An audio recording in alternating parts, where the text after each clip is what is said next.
And good morning, good afternoon, and good evening po sa ating lahat. Andito naman po tayo at kakain ng ating linoto. Ayan, pasensya po sa aking um, mga background at saka dito sa nakikita sa camera ko dahil talagang masikip lang ang kwarto ko. Ayan.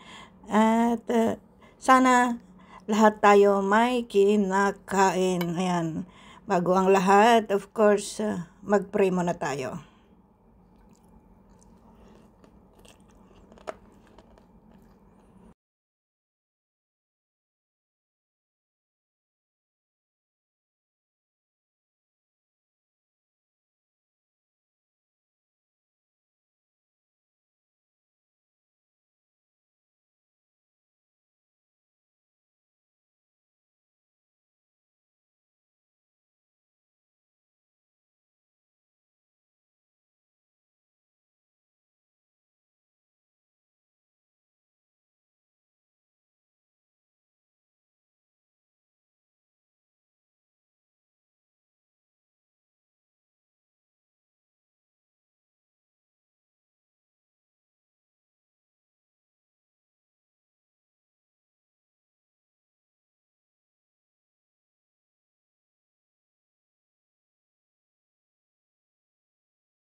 Nagluto ako ng sabaw dahil lahat na lang ng inulam ko the past days is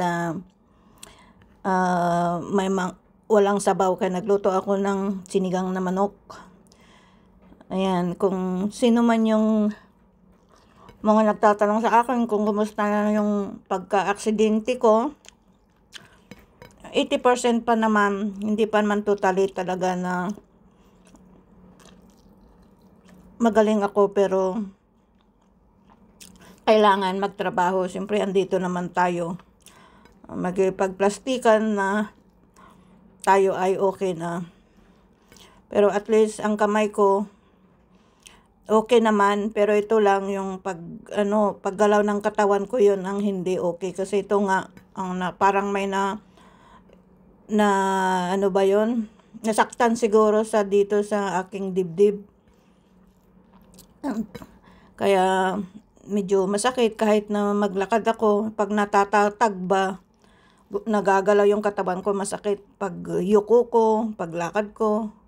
Pero what to do, talagang nagpe-pretend tayo na okay. Siyempre sinabi ko naman na okay, pero nasa akin na yun yung control lahat ng paggalaw ko. Ayan, yan po ang aking nararamdaman ngayon. Hindi pa ako totally okay, pero what to do.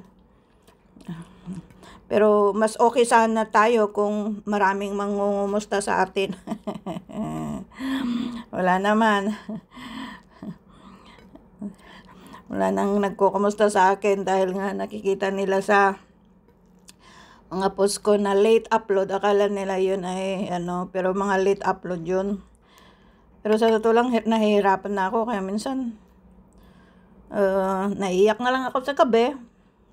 Kung hindi na lang sana ganito ang ginawa ko sa buhay ko, tinapos ko sana ang pag-aaral ko, di sana sa akong medicine, doktor. Pero sayang nga. Para walang unang pagsisisi nga sabi nila. Ayan po.